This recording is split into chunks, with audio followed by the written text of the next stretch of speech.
ये करंट जो एनक्लोज हुआ है ये टाइम के साथ वेरी करता हो, तभी यहाँ पर एम्पियर सेकेंड लॉ लगा सकते हैं। अगर ये करंट टाइम वेरिंग करंट हो गया, मतलब it is fluctuating with time, time जा रहा है, टाइम निकल रहा है, करंट की वैल्यू ऊपर नीचे हो रही है, तो फिर एम्पियर सेकेंड लॉ एप्लीकेबल नहीं रहेगा। वेलकम बच्चों, and we are back again with the next lecture, that is going to be the lecture number 4 from our unit 3rd, that is magnetic effects of current and magnetism. And the topic which we are going to do today is Ampere's circuital law. तो class 12 के physics के syllabus में आज हमारा topic होने वाला है Ampere's circuital law. सबसे पहले समझेंगे कि इस लॉ में हमें करना क्या होता है। जिस तरीके से आपने देखा बेटा पीछे के बायोट एंड सेवर्ट लॉ, एक ऐसा लॉ है जो हमें बताता है कि एक गिवन करंट कैरिंग कंडक्टर से मैग्नेटिक फील्ड कैसे कैलकुलेट किया जा सकता है। बिल्कुल ठीक वैसे ही एम्पियर सर्किटल लॉ भी एक करंट कैरिंग कंडक्टर से मैग्नेटिक फील्ड कैलकुलेट करने का हमें मेथड देता है, लेकिन ये method as compare to Biot Savart law वाले मेथड से बहुत ज्यादा इजी है अगर हमें कुछ सिमेट्रिकल चीजें मिल जाएं इसमें। आप कह सकते हो कि बिल्कुल वैसे ही जैसे कुछ इलेक्ट्रोस्टैटिक्स में था। इलेक्ट्रोस्टैटिक्स में जिस तरीके से हम कूलम्ब्स लॉ से भी इलेक्ट्रिक फील्ड निकाल सकते थे और गॉस लॉ से भी निकाल सकते थे, लेकिन गॉस लॉ में अगर कुछ सिमेट्रिकल चीजें मिल जाया करती थी तो वहां से कैलकुलेशन करना बहुत आसान था। एप्लीकेशन ऑफ गॉस थ्योरम में हमने देखा भी था कि electric field due to a very long line of charge, electric field due to a large sheet of charge और electric field due to a charged spherical shell, इन सब चीजों का इलेक्ट्रिक फील्ड हमने गॉस थ्योरम से बहुत easily निकाला, क्योंकि वहां पर कुछ सिमेट्रिकल चीजें थी। एक गॉसियन सरफेस हुआ करता था जो गिवन चार्ज सिस्टम को सिमेट्रिकली एनक्लोज करता था। कुछ वैसा ही यहां पर भी है, लेकिन आप इसको गॉस थ्योरम मत बोलना मैग्नेटिज्म का। ये है Ampere circuital law. Ampere circuital law का स्टेटमेंट क्या है सबसे पहले वो देखते हैं और फिर इसको समझेंगे आगे कि किस तरीके से हम इसको अप्लाई भी कर सकते हैं to find out magnetic field due to some given current carrying conductors. सबसे पहले स्टेटमेंट लिखते हैं।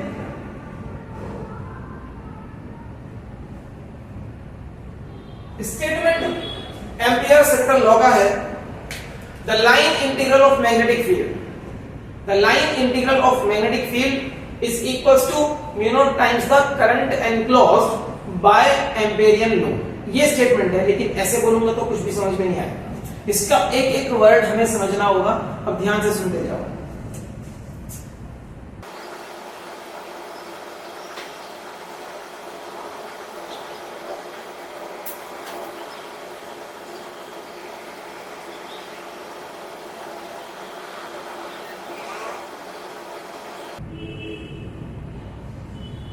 देखिए, now I have the statement for you, the line integral of magnetic field around a closed loop. मतलब यहां पर कोई क्लोज लूप है, कोई क्लोज लूप है यहां पर, जिसके लिए हम लाइन इंटीग्रल करेंगे। लाइन इंटीग्रल करेंगे किसका?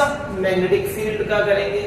तो ये जो यहां तक की स्टेटमेंट है, line integral of magnetic field around a closed loop, इसका मतलब हो गया B.dl इंटीग्रेशन, और ये जो सर्कल बनाया है इसका मतलब है क्लोज लूप है, क्लोज लूप। ओके, तो line integral of magnetic field around a close loop which encloses a current. ये क्लोज लूप कुछ करंट को एनक्लोज करेगा।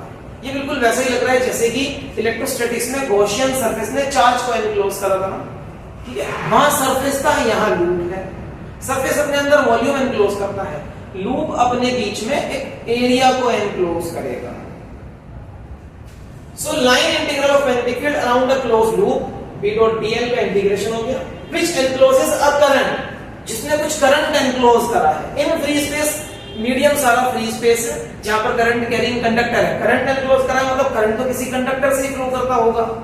तो जहां वो करंट कैरिंग कंडक्टर है वो मीडियम सारा अगर फ्री स्पेस है, तो then this is equal to mu not times the current enclosed by this loop. Mu not times the current enclosed by this loop. Which loop? This loop, this close. इस close loop ने जो भी current enclose करके रखा है उस current को mu naught से मल्टीप्लाई कर दोगे तो you will get line integral of magnetic field around this loop. अब एक लूप बनाते हैं, पहले इसको डायग्रामेटिकली समझना होगा। Suppose I am having a loop, ये कोई लूप है,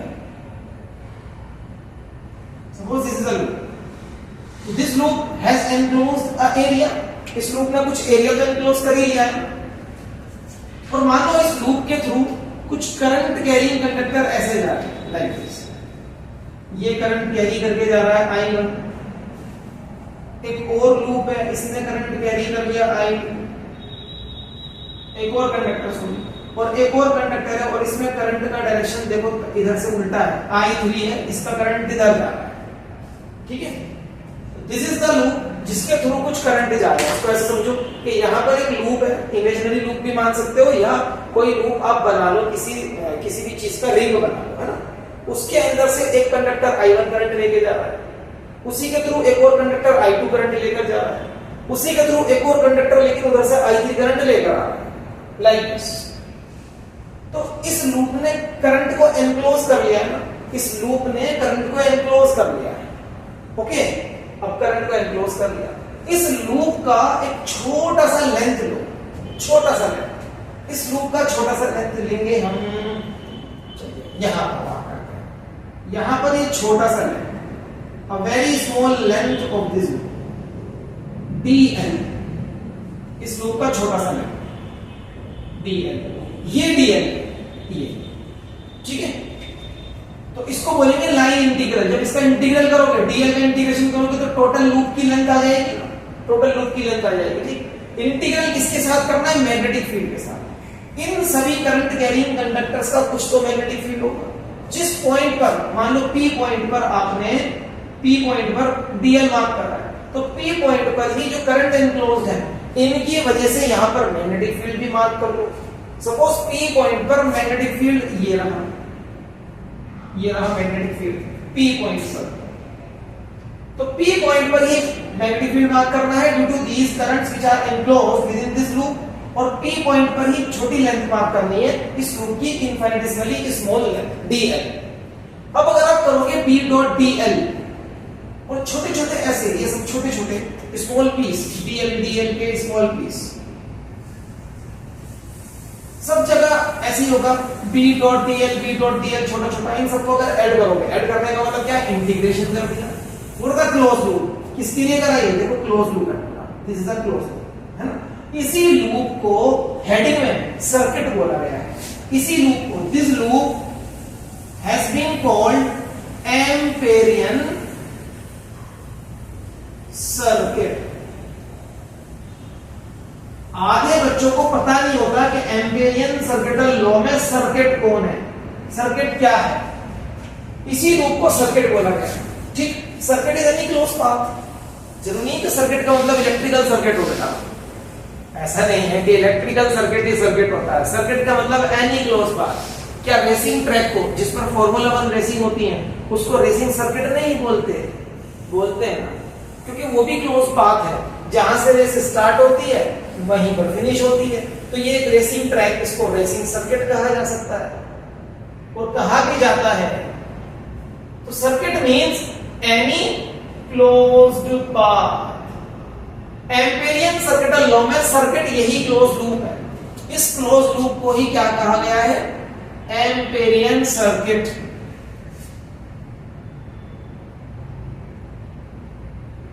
एम्पेरियन सर्किट, जैसे गॉस थ्योरम में हुआ करता था गॉसियन सरफेस, यहां पर है एम्पेरियन सर्किट या क्लोज लूप। तो इस क्लोज लूप का जब आप B डॉट dl करोगे तो कुछ इधर आंसर बनेगा। वो आंसर किसके इक्वल है? एम्पियर सर्किटल लॉ बता रहा है कि ये आंसर डायरेक्टली आप कह दो कि mu naught times the current enclose के बराबर है।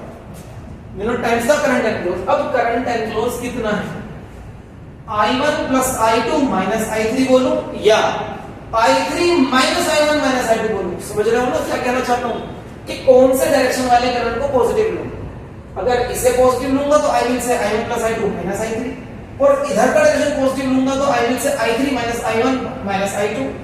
Now which direction should be taken as positive direction? तो इसके लिए फिर से राइट हैंड थंब रूल है। जो आपने लूप बनाया हुआ है ना, लूप, ये लूप ऐसे, अगर मैंने इसको ऐसे, इस लूप पर अगर मैंने डायरेक्शन ऑफ dl को ऐसे मार्क करा है, तो जिस डायरेक्शन में dl को मार्क करा है ना, उस डायरेक्शन में सीधे हाथ की उंगलियां घुमा दो। ऐसे मार्क कराई, ऐसे निकल कर आ रहा है ना, ऐसे मार्क कराई, the thumb will give the positive direction। हम will be the positive direction for currents. तो इस डायरेक्शन वाले करंट को पॉजिटिव मानेंगे, ठीक है। मैंने क्योंकि डीएल ऐसे मार्क करा है, तो ऐसे अगर मार्क करा है तो सीधा आपकी उंगली ऐसे घुमानी है। Current the fingers of the right hand in the direction of the dl you have marked, then this direction is the positive direction. तो यहां पर करंट एनक्लोज्ड कितना है?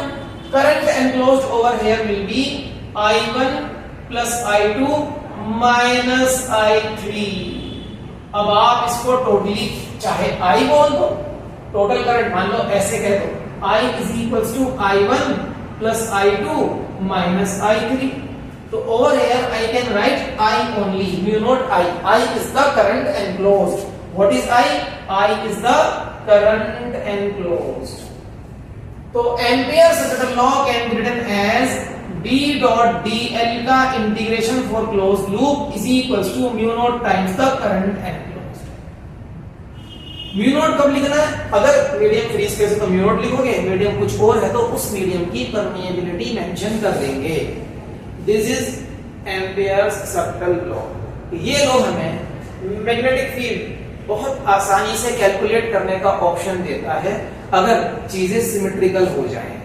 जैसे गॉस थ्योरम हमें इलेक्ट्रिक फील्ड को बहुत आसानी से कैलकुलेट करने का ऑप्शन प्रोवाइड करता था अगर चीजें वहां पर सिमेट्रिकल हो जाती थी। तो यहाँ पर चीजों को सिमेट्रिकल करने के लिए हमें बस थोड़ा सा आर्टिस्टिक माइंड चाहिए कि जो भी गिवन करंट कैरिंग कंडक्टर है उसे सिमेट्रिकली हम कैसे एनक्लोज कर सकते हैं। सिमेट्रिकली किस तरीके का लूप लें कि वो सिमेट्रिकली एनक्लोज हो जाए। अगर ये आप सोच सकते हो, ये आर्ट आपके माइंड के अंदर है, तो आप एम्पियरल सर्किट लॉ को बहुत अच्छे तरीके से बहुत सारी जगह पर यूज कर सकते हैं। हमारे क्लास 12 के सिलेबस में इसके पहले 3 एप्लीकेशन हुआ करते थे, लेकिन अब सिर्फ 2 एप्लीकेशन हैं जो 2025 के बोर्ड के एग्जाम में आने हैं। पहला एप्लीकेशन हम आज ही करेंगे और दूसरे एप्लीकेशन के लिए हम जाएंगे नेक्स्ट लेक्चर। लेकिन एप्लीकेशन पर जाने से पहले मैं आपको कुछ ऐसे पॉइंट्स बताऊंगा जिनको ध्यान में रखेंगे अगर आप और फिर एम्पियर सर्किट लॉ यूज करेंगे तो बहुत आसान हो जाएगा एम्पियरियन सर्किट लॉ को यूज करना। तो एम्पियरियन सर्किट लॉ में जो इंपॉर्टेंट पॉइंट्स हैं वो पॉइंट्स क्या है वो सुनो ध्यान से। While choosing the Amperian loop, we should keep in mind that while selecting the closed loop या selecting the Amperian loop,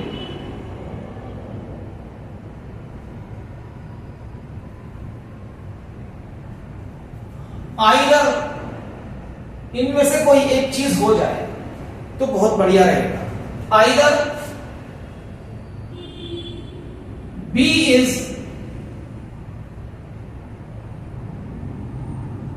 tangential to the loop, tangential to the length of the loop, कहने का मतलब ये loop की length कैसे चल रही है, tangential to the length of the loop।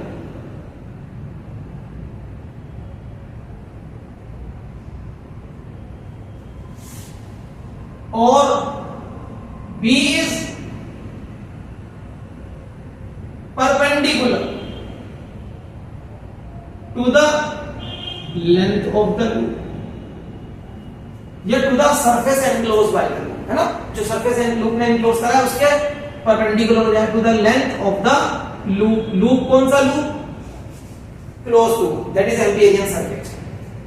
और third B vanishes मतलब जिस जगह पर आपने B डॉट dl को मार्क करा है वहां पर B 0 ही हो जाए, वहां पर B 0 ही हो जाए। इन 3 में से अगर कोई एक पॉइंट लग रहा है आपके एम्पियरियन सर्किट को सिलेक्ट करने में तो क्वेश्चन बहुत इजी हो जाएगा आपका, बहुत ही ज्यादा इजी हो जाएगा।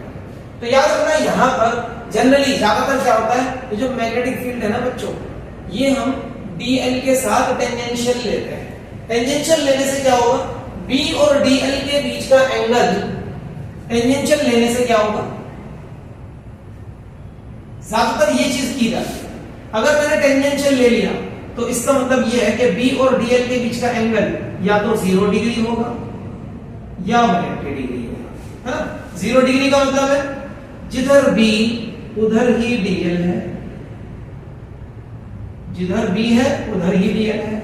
और 180 डिग्री का मतलब क्या होगा, अगर DL इधर है तो B इधर है, this angle is 180 degree and this angle, they both are in the same direction ना, तो this angle is 0 degree। ज्यादातर इसी को लेकर चलते हैं। ओके, अभी जो हम एप्लीकेशन करने वाले हैं एम्पियर सर्किटल लॉ का, उसमें यही वाला पॉइंट लगने वाला है। कल जो एप्लीकेशन करेंगे उसमें ये तीनों आपको मैं लगाकर दिखाऊंगा नेक्स्ट क्लास में, नेक्स्ट लेक्चर में, जो भी होगा। ठीक, तो स्टार्ट करते हैं एप्लीकेशन के साथ। लेकिन उससे पहले आप ये एम्पियरियन सर्किटल लॉ का जो टॉपिक मैंने भी आपको स्टेटमेंट और फॉर्मूला बताया है डायग्राम के साथ, इसको कॉपी करें, फिर उसके बाद हम आगे बढ़ते हैं।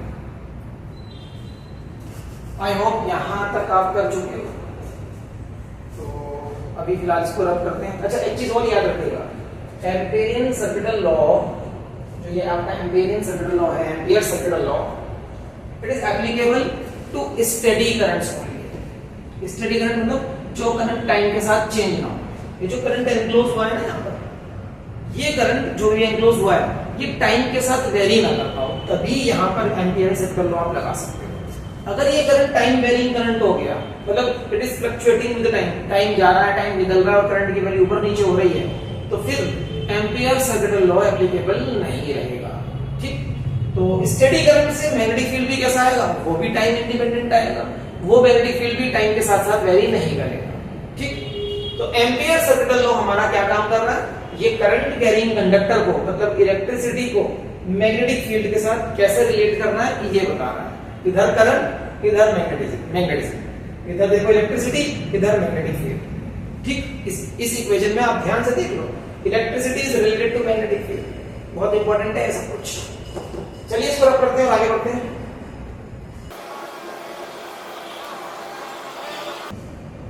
Now the next we are going to start with the next heading for the lecture।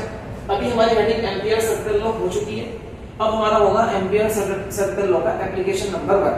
तो हेडिंग दूसरी डालते हैं, application number 1 for Ampere circuital law, and that is magnetic field due to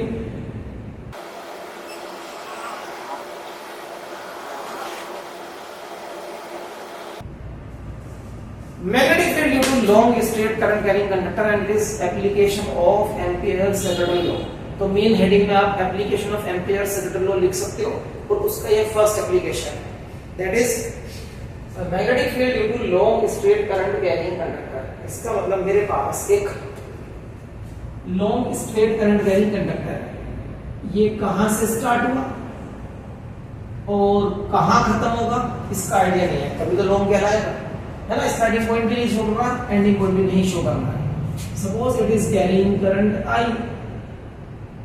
and I want to find out magnetic field at a point P which is at a distance r from it, at a point P which is at a distance r from it। Suppose वो point इससे यहां पर है और r distance की दूरी पर है।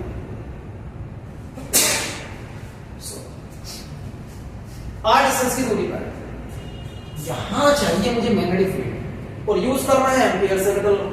तो कंडीशन को थोड़ा सा एक्सप्लेन कर देते हैं, डायग्राम में क्या क्या दिखा रहे हैं हम लोग। Consider a long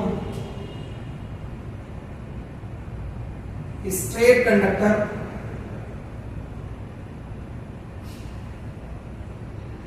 carrying current I to find magnetic field at a point P at a distance r from it। To find magnetic field at a point P which is at distance r from the conductor, we consider an amperian loop, amperian circuit, है ना। we consider या we draw an Amperian loop या Amperian circuit in the form of a circle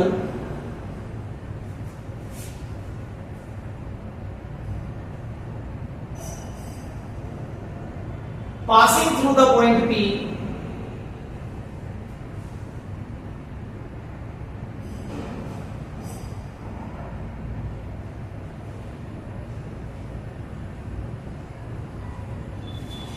having radius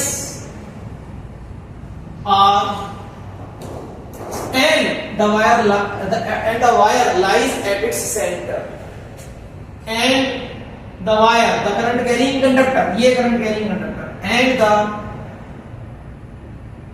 current carrying straight conductor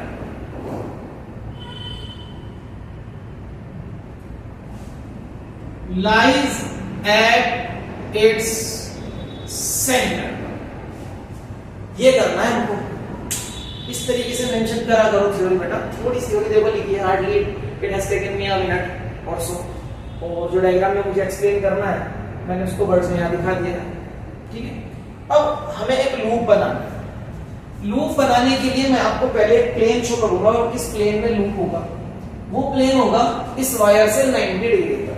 suppose मेरे पास एक current carrying wire है ना, long wire मान लीजिए कि it is a long wire, और इससे r डिस्टेंस की दूरी पर एक पॉइंट है यहाँ पर P, यहाँ पर मैग्नेटिक फील्ड चाहिए। तो मैंने क्या करना है, मैंने इस वायर को सेंटर मानते हुए r रेडियस मानते हुए एक लूप बना देना है। ऐसे लूप कैसा, सर्कुलर फॉर्म का लूप, और वो P पॉइंट से तो पास होगा। तो ये सर्कल अब जिस प्लेन में है, this plane is perpendicular to the length of the wire और नॉट, है ना, इस वायर की लेंथ से तो परपेंडिकुलर है ना, ठीक है। तो पहले मैं आपको ये प्लेन दिखा दूं जिसमें ये सर्कल बनेगा। That plane is this plane, ये रहा plane.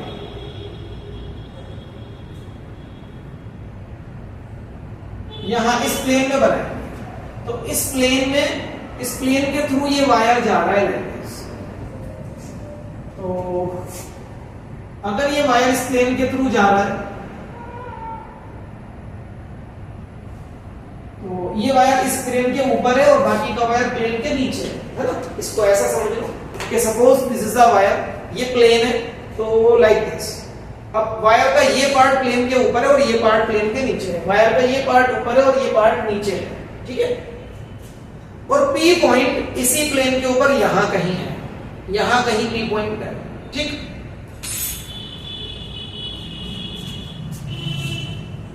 Suppose this is the point P। अब मुझे P पॉइंट से पास होता हुआ और रेडियस R लेकर, ये रेडियस R होगी, एक सर्कल बनाना है, एक एम्पेरियन सर्किट बनाना है in the form of circle. तो it is going to be like this.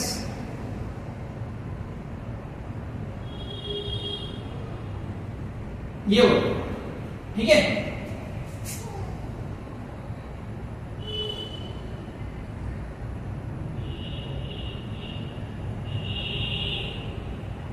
अब लग रहा है थोड़ा symmetrical.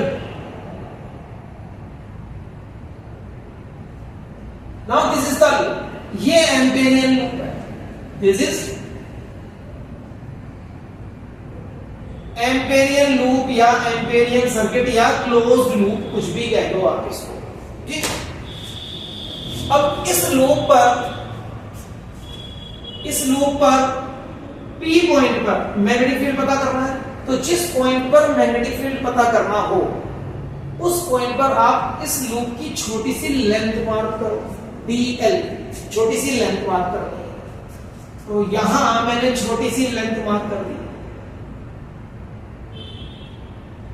This is the small length dl, और इसी पॉइंट पर इस वायर से मैग्नेटिक फील्ड का डायरेक्शन मार्क करो।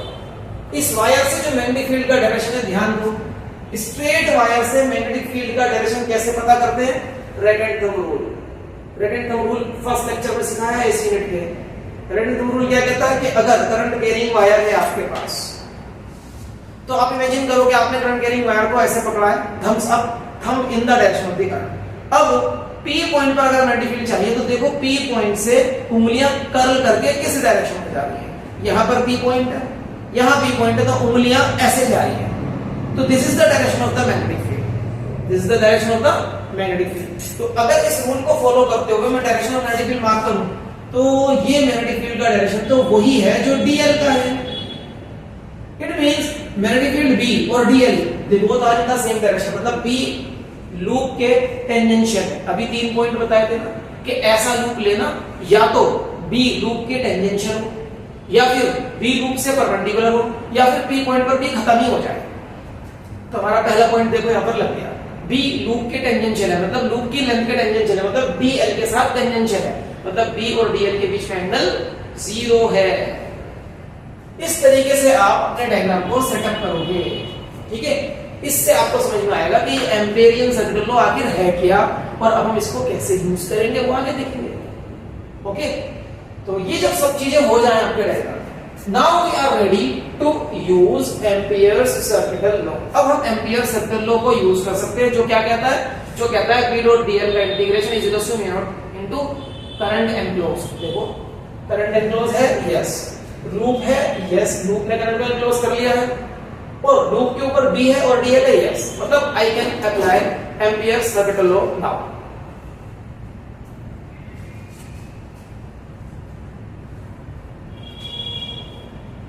यूजिंग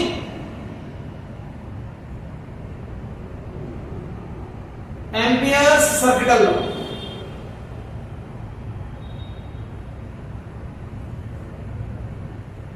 B डॉट dl का integration for close loop is equals to mu not times the current enclosed है I।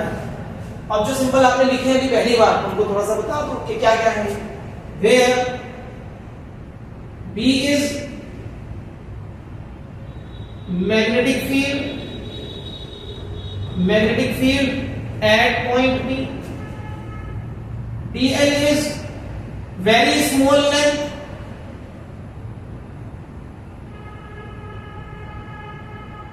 of the closed loop वही एम्पियरियन लूप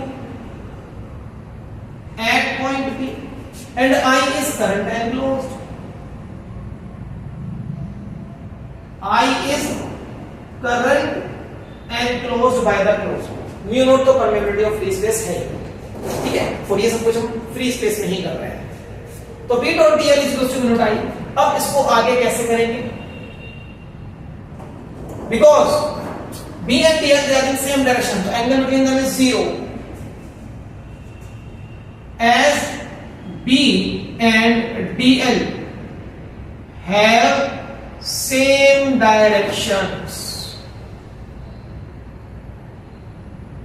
तो मैं आगे लिख सकता हूं B डॉट dl को B dl cos 0, इसका integration for close loop is equals to mu not times the current enclosed. तो देखो I है ना, ये I करंट आया, एनक्लोज हुआ और निकल गया, तो this is current enclosed I।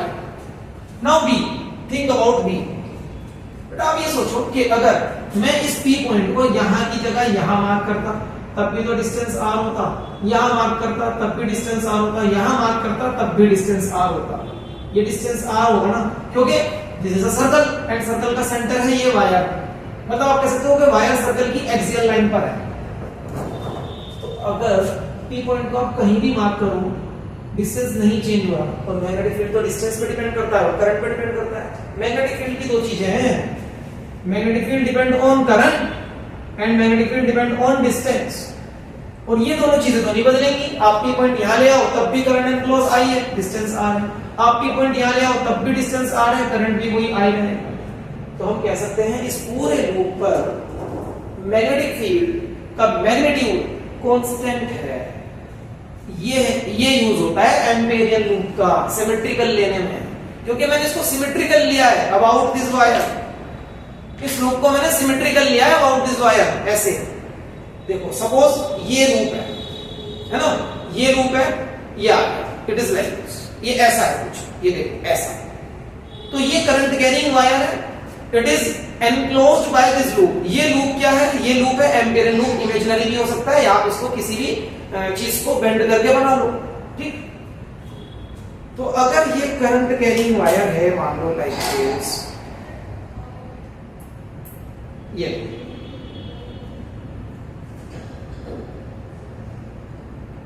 अब ये current carrying wire and it has been enclosed by this loop.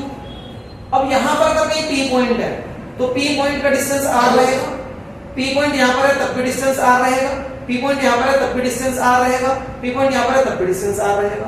तो इसका मतलब डिस्टेंस इज नॉट चेंजिंग, चाहे आप पी पॉइंट का लोकेशन पूरे लूप पर कहीं भी ले लो, और करंट एनक्लोज तो आई ही है ना। तो इट मींस इस पूरे लूप पर मैग्नेटिक फील्ड का मैग्नीट्यूड तो कांस्टेंट रहने वाला है।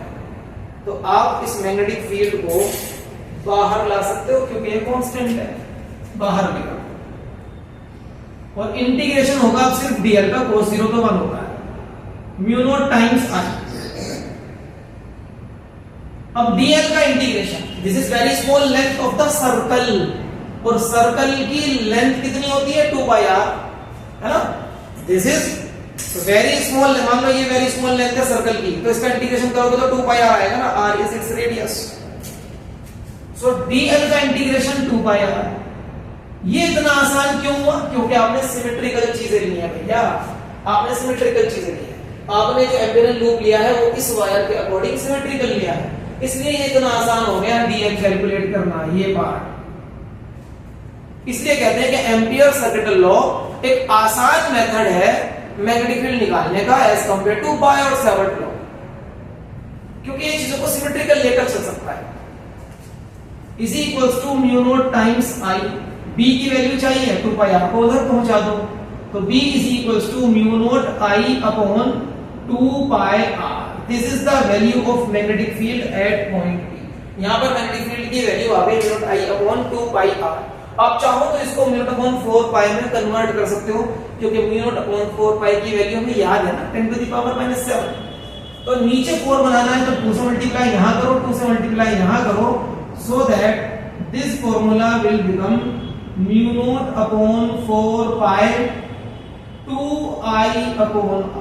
आपका मन है कोई सा भी फॉर्मूला याद कर लो दोनों में से, चाहे तो ये याद कर लो या फिर ये याद कर लो, कोई भी दिक्कत नहीं है, लेकिन याद कर लो, इंपॉर्टेंट नहीं है सब चीजें।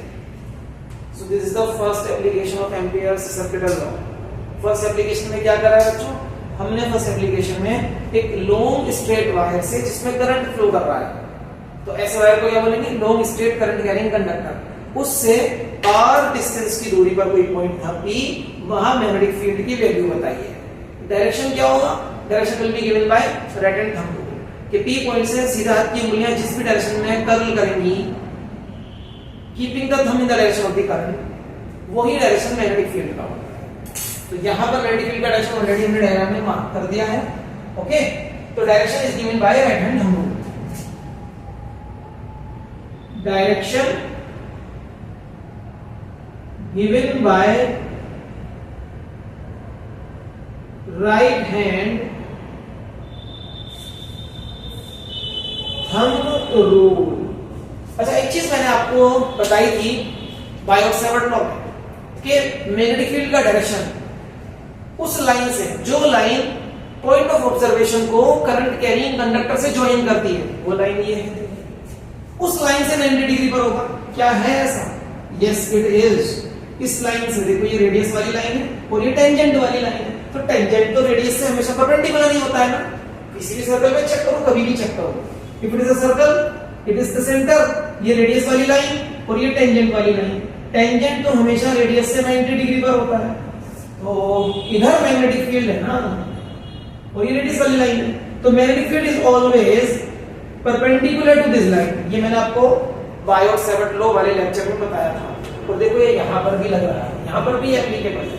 This angle is 90 degree. इस चीज को मत भूलना, ये सब चीजें आपको मैग्नेटिक फील्ड का डायरेक्शन सही से मार्क करने में हमेशा हेल्प करेंगी, हमेशा हेल्प करेंगी। तो अभी हमारे पास मैग्नेटिक फील्ड का आंसर आ चुका है, due to straight long current carrying conductor. आपको क्या करना है? आपको यहां पर वीडियो को पॉज करना है, यहां तक के नोट्स कंप्लीट करिए। अच्छा, साथ में आपको इसका ग्राफ भी दे देता हूं। ग्राफ भी साथ में कॉपी करिए। देखिए graph B is inversely proportional to R, बाकी सब चीजें तो कांस्टेंट है ना फॉर द गिवन कंडीशन।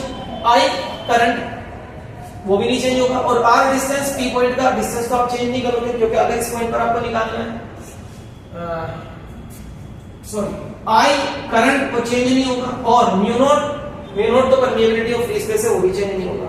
अब रह गया R, तो R अगर आपका P पॉइंट थोड़ा बहुत आगे पीछे होता है तो R की वैल्यू कम या ज्यादा होगी, तो R की वैल्यू पे डिपेंड कर रहा है B, और B is inversely proportional to R, तो ग्राफ हो जाएगा हमारा B और R के बीच में इनवर्सली प्रोपोर्शनल वाला। It will be like this, ये इनवर्सली प्रोपोर्शनल के ग्राफ है ना। ग्राफ को यहां पर इस एक्सिस पर आप टच करेंगे, ना ही इस एक्सिस पर टच करेंगे, और याद रहे B is inversely proportional to R for a long current carrying conductor। चलिए वीडियो को पॉज कीजिए और इसको कॉपी कीजिए। आई होप यहां तक आपने कॉपी कर लिया है। अब लास्ट जाते जाते एक एक्स्ट्रा चीज आपको देनी है, वो देकर इस लेक्चर को करते हैं फिनिश।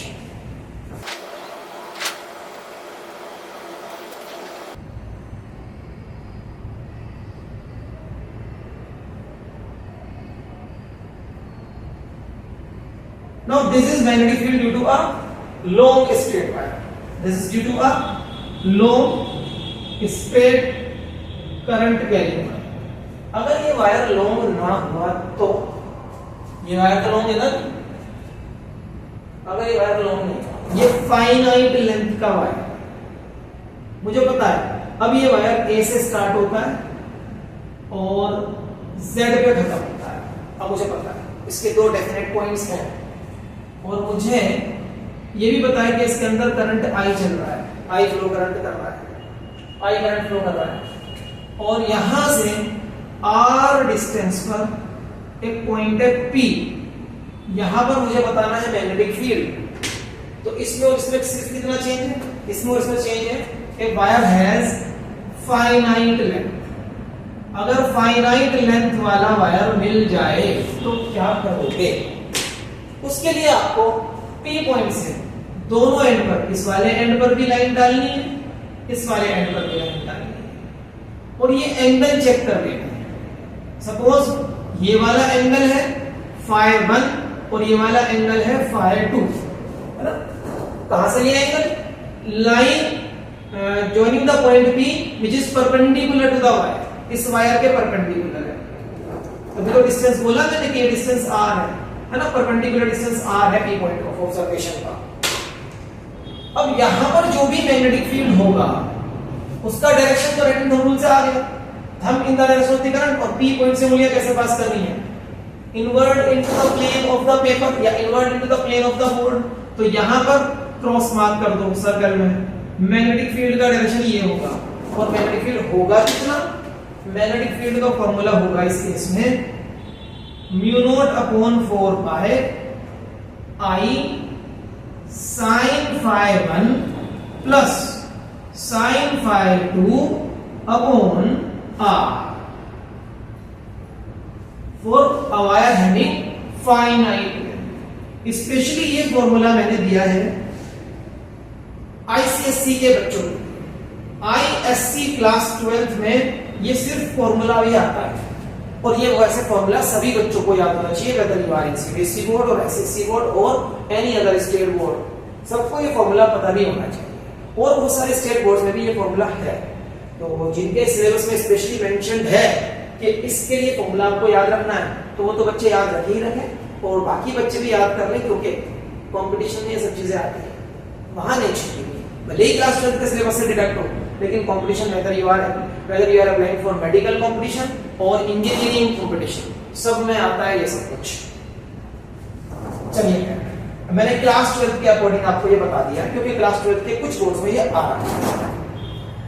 अगर ये पॉइंट सोचो, ये पॉइंट अगर बिल्कुल यहां हो जाए इस एंड के सामने, तो φ2 क्या हो जाएगा? φ2 की वैल्यू लगा देंगे यहां से, और φ1 तो 0 हो जाएगा ना उस केस में, φ1 0 कर देंगे। ठीक, इस एंड पर आ जाए तो फाई 1 एंगल कुछ होगा लेकिन फाई 2 0 हो जाएगा। और इसी चीज को अगर आप लॉन्ग वायर पे लेके चले जाओ तो P पॉइंट से इधर भी एंगल 90, इधर भी एंगल 90, क्योंकि लॉन्ग वायर है तो लॉन्ग वायर तो एंगल 90। देखो ऐसे अगर सिर्फ यहां तक वायर होता तो ये एंगल, यहां तक वायर है तो एंगल बढ़ गया, और बड़ा वायर है और एंगल बढ़ गया, इनफाइनाइट है ऊपर की तरफ वायर तो एंगल क्या हो जाएगा 90 हो जाएगा ना फिर वायर, ठीक है 90 हो जाएगा। तो इनफाइनाइट वायर के लिए एंगल ऊपर भी 90 नीचे भी 90, sin 90 प्लस sin 90 क्या हो जाएगा 1 + 1 2i/r, ये फॉर्मूला आ जाता है यहीं से, ठीक। तो अभी हमने आज के टॉपिक को कंप्लीट कर लिया है, और आज के टॉपिक को कंप्लीट करते करते मुझे याद आ गया कि मुझे आपसे आज फिर से एक रिक्वेस्ट करनी पड़ेगी कि बेटा अगर आप क्लास 12 के फिजिक्स के सिलेबस की प्रिपरेशन कर रहे हो और आप किसी वजह से अभी तक अच्छी प्रिपरेशन नहीं कर पाए, तो फिर ये एक ऐसा प्लेटफॉर्म है, ये आपका चैनल फिजिक्स सीखो, जहां पर मैं आपके साथ पूरी मेहनत कर रहा हूं कि क्लास 12 का फिजिक्स का सिलेबस आपको कंप्लीट मिले, कुछ भी ना छूटे। आप किसी भी बोर्ड से हो, आप एक इंडियन स्कूल में हो, इट डजंट मैटर आप सीबीएसई स्कूल से हो, आईसीएसई स्कूल से हो या किसी और दूसरे स्टेट बोर्ड से हो, आपको पूरा क्लास 12 का सिलेबस यहाँ पर मिलने वाला है, और पूरी मेहनत की जा रही है और कोशिश की जा रही है कि ये 12th क्लास का सिलेबस फिजिक्स का 31 दिसंबर तक कंप्लीट भी कर दिया जाए, सो दैट हमें प्रॉपर टाइम मिल जाए बोर्ड के एग्जाम से पहले रिवीजन करने का भी, और कुछ क्वेश्चंस प्रैक्टिस मैं खुद आपको यहीं पर कराने वाला हूं। तो एक कंप्लीट पैकेज है आप लोगों के लिए। अगर आप चाहते हैं कि फिजिक्स की तैयारियां बहुत अच्छे से हो जाए तो चैनल को सब्सक्राइब कीजिए, सो दैट आगे आने वाली वीडियोस बिल्कुल भी मिस ना हो जाए। फिलहाल हम आज के लेक्चर को करते हैं फिनिश, मिलेंगे नेक्स्ट लेक्चर में नेक्स्ट टॉपिक के साथ। Till then bye bye.